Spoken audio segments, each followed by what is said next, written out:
people I know that are starting businesses, they're already working a full-time job, and Right.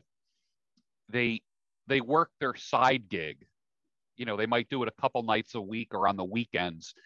Is it still important to have all of that stuff? And that's kind of a loaded question, because I tend to think that it is.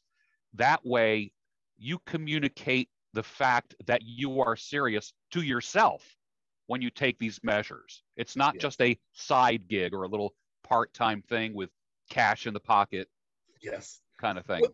Well, especially if it's an internet-based business, I don't necessarily want to recommend this for everyone, but if it's an internet-based business, it's easy to do your side gig on the during the time that you're doing your regular job, especially with work from home.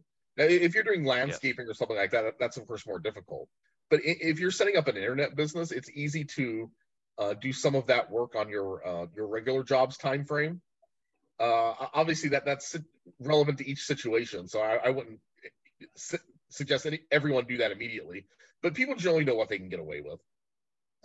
So keeping all of these things separate, it also keeps you in the mind that you're building a new business, and that this is going to be hopefully your future. And if it doesn't work out, it doesn't work out.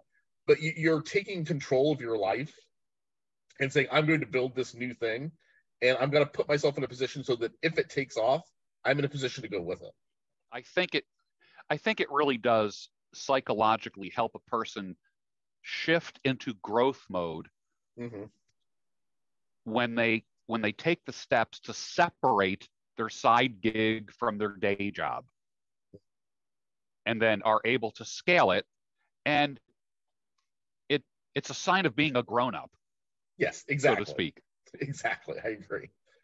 There's a guy that's working a full-time job. He's got his 9 to 5, 40 hours a week kind of thing. And he wants to do something different. And he knows he can't just quit his day job. And he has to work on it after hours, in the evenings and on weekends. What advice would you have for that guy? Because that's how all side gigs start. A couple nights a week, work on Saturdays. What does that guy need to know? One, he should be disciplined and set up time to work on it every week and stay consistent with that. I mean, write up a business plan. I mean, if you're starting a business, you've got an idea for a side hustle, write up a plan. It doesn't have to be anything complicated. It can be a page. It can say, I'm going to start this business. These are the steps I need to take to start this business. This is the amount of time I have to time every week I can spend on this business. Just, you have to be organized mentally in order to get all of the work done. But if too many people just have an idea, then sort of things happen, and maybe they'll work on it, and they'll work on it here, and they'll work on it there, and then nothing comes of it, and they wonder why they had this great idea and then nothing came of it. Well, it's because they didn't put themselves in a position to apply themselves to make that idea work. And especially if it's an internet-based business, which I know a lot of people are into right now, it's becoming increasingly common. It may take 6 months before you have any sales, but that 6 month lead time is important because it allows you to lay the infrastructure for what you're doing. I see. Yeah. A lot of people don't realize that you may not turn a profit for many, many months. Yeah, exactly. You may not have revenue for a few months in some cases. You may need, if you're going to start a business, you may need to have $5,000 saved just to start the business. So the absolute first step for some people may be actually saving the money to start the business.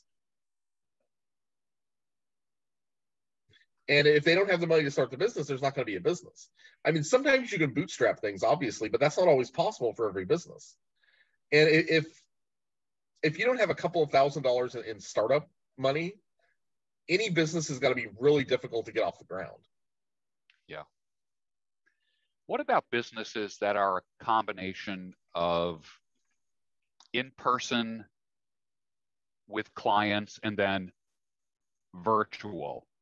Like, there's a lot of online businesses where, some people just work at their kitchen table. Some people just work in a side bedroom, that type of thing. But then they actually have to meet with client, in and they real might life. actually have to put on a tie or, Right. yeah, take someone out, entertain somebody for dinner, for lunch, or something like that.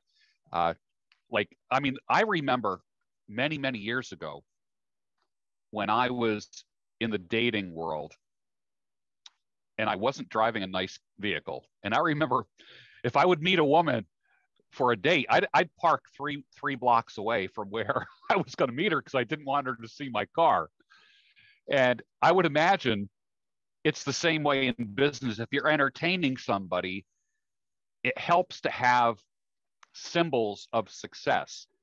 How does the way you look and what you drive uh, impact the business?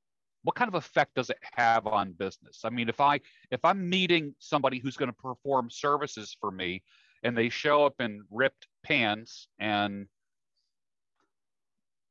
looking sloppy and driving a rusty car, I'm going to be like, I don't know if I should be working with this person.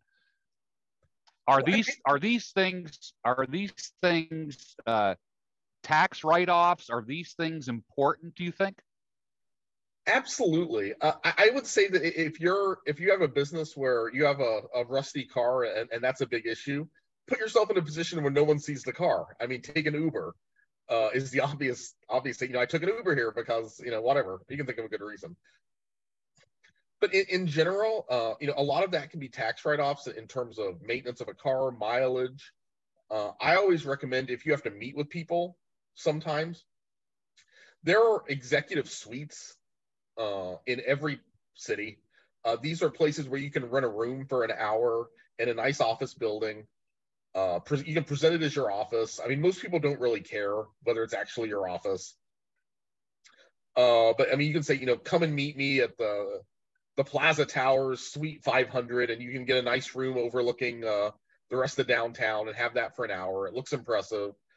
Most people have no idea if it's your office or not. They don't ask because they assume it is. If you don't want the expense of a brick and mortar place, I mean, that's always my first recommendation is establish a relationship with one of these executive suites places. They rent rooms by the hour. This is their business model. They're happy to help you out. That's what they do. That's the idea, if you want to impress people. But also, it's just basic things. I mean, wear nice clothes, invest in some presentable clothes. There's a company that comes around my town in Tampa and goes to different big cities in the U.S. And this is, again, they only visit 15 big cities in the U.S. There's a tie tailoring company that comes around, and they bring lots of fabrics, lots of suits. You can have dress shirts, suits, jeans made, anything you want. And it's called made to measure. They'll take your measurements and then they'll send you a suit in a month. I think like the ones I used cost $400 or $500 for a suit. It looks really good because it's made to your measurements. I mean, it's not a perfect fit, but it's a way better fit than you're going to get at buying it at Target or at JCPenney's. Yeah. But again, I mean, like, that's a great deal, but it also requires you having $400 or $500 to buy a suit. Having an executive suite requires having maybe $100 to put on a deposit for the 90 minutes you need to use the room. So there are, I think, a lot of easy ways to get around that concern, but all of them require a certain amount of startup cash to put some effort in. Yeah. But if there are most people never see the car I drive. I drive a Toyota Camry, which is a very common car, and I take good care of it. But it's not a rusty old car, but it's also not a 2023 Escalade. Right. No one has ever asked me what sort of car I drive. When I meet them places, they don't see what it is. I think for most people, I mean, like, the car probably isn't going to be an issue. I mean, if you're doing landscaping work, nobody cares what car you show up with. If you're running a contracting, doing a contractor, things like that, nobody cares what car you drive. And for more professional situations, if you have maybe you're having money problems and you want to start your own business, but you have a rusty old car, just put yourself in a position where nobody sees what you drive. And Uber is the perfect way for that. I try to avoid Uber for a variety of reasons, but it's a great excuse to use if you're trying to hide your car. Say, I Ubered here. Why would, having a couple of drinks, the traffic was bad. I mean, my car's in the shop. You can come up with a lot of excuses. So, I mean, like, this is, it's the same reason why women use cosmetics. They're trying to cover up parts that don't necessarily look good in the light of day when you're looking at it. Yeah. Guess what? There are ways to do that. That's totally acceptable to do that when you're starting a business. I mean, all of these things image is a big thing. Yeah. And all of these things have easy solutions. I mean, as you know, there are various websites that do men's fashion, and none of these are saying you need to go out and spend $5,000 on a new wardrobe.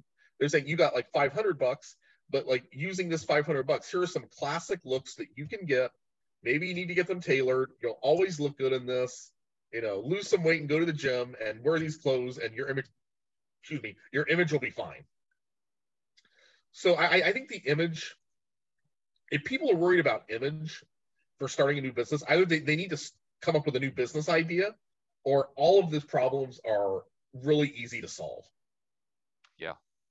What about memberships? I know people that join country clubs. There's a place in Philly here called the Union League in Center City. It's very prestigious. Various country clubs. I know someone that joined Mar-a-Lago just because of the people that they would meet there. And it really wasn't like a Trump thing. They just knew that they'd be rubbing shoulders with people, that could potentially be great clients. I remember this person told me that they have dinner at Mar-a-Lago every Saturday night, great restaurant. And on any given night, they said, like on their left, the table on their left was like Mike Lindell, the guy from My Pillow. And then on their right was like the head of some news agency who's friends of Trump, that kind of thing. And then when Trump was in town, sometimes he'd come out and just make the rounds and shake people's hands, but they did it specifically for business purposes. In Center City, Philadelphia, there's the Pyramid Club on the top floor of one of the skyscrapers. There's a club, and it costs so much per month, and you can entertain your clients there, and it's the city skyline is there. And a lot of that is about image, entertaining clients with an image, taking them out. Like every business guy, I'm not a golfer, but everyone I know that's in business that golfs says that getting out in the golf course with a potential client is an amazing thing to do. It depends on what business you're in. There's a wide variety of networking groups in any community. Depending on how you get clients, I would absolutely recommend going to some of these places. Some of them, of course, are more expensive than others. If you're just starting out a new side hustle, the country club probably is perhaps not your first choice. But there are all sorts of business networking groups that have weekly breakfast, weekly lunches. You can go and meet people in the community there. I would highly recommend doing that. I mean, some of these are quite industry specific. I think in general, if you go on the internet, you can easily find these groups for your community. Go to Meetup or Move On or these different internet sites that have people with like-minded interests. Going out to these groups is a great idea. You can find them on the internet without too many problems. I mean, all of the fees and all the money you spend on this would be a business expense, so it's a tax write-off. I mean, that's a great idea, but I think you'd have to, especially at the beginning, really narrowly focus what groups you're looking at just to make sure that it's worth your time. But I mean, depending on what business you're starting, there's a group for it or a group that will help you meet clients. And there are people in the community who just enjoy connecting people. Find out who those people are and become friends with them. Again, these people are, they tend to be very extroverted. They're easy to find. Have your little elevator pitch of, I'm spending 15 seconds and this is what I do, and just go out and go to these events and you'll meet people. And this is just good. I mean, can be more. Some people, this is just their natural element, so they're really good at it. If you're more introverted, this is more of a struggle. So still go out. I mean, you can even have a limit of. I knew one guy who really disliked these events, but knew he had to go. He said, okay, I'm going to talk to 5 people, 5 new people every time I go to one of these things, and then I'll leave, because going to these events just was not his idea of a good time. So eventually, he would go and talk to 5 people, and then he'd go. But as he got more comfortable in going to these events, suddenly it becomes 7 and 10, and maybe he'd stay an hour. And he would never, he never reached the point where he would stay till 3, till 11 o'clock at night and be drinking at the bar with people, because some people like to do that. But right. That's not everyone's personality. But once you get out enough and meet people, and once you meet people, they'll introduce you to new people when you see them again. And even for introverts, they just have to be very careful about doing small, manageable steps, and you not start out saying, okay, I'm going to go to this event and stay for 2 hours, when you have to really screw up your courage to go to the event at all. If you have to screw up your courage to go to a networking event because you are an introvert and really don't like being around a lot of people you don't know, just say, I'm going to stay for 15 minutes and talk to 5 people, and then you're going to go. That's fine, because that means you got out, you spoke to 5 people, you put your face out there, you saw some other people, and then you went home because you hated it. But you still need to get out there and do that in-person meeting sometimes.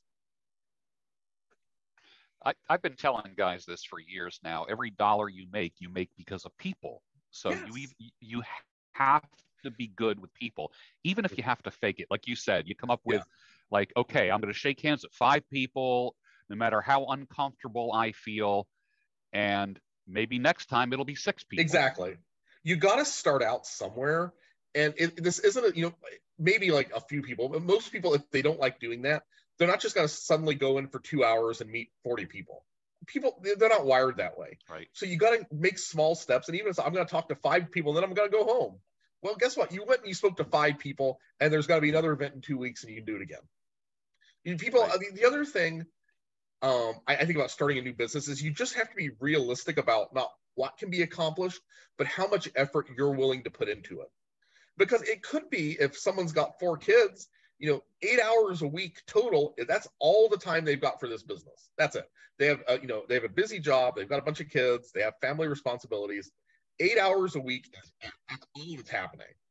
And if that's it, that's fine. You can start a new business on 8 hours a week, but you have to be realistic about what you can accomplish in those 8 hours.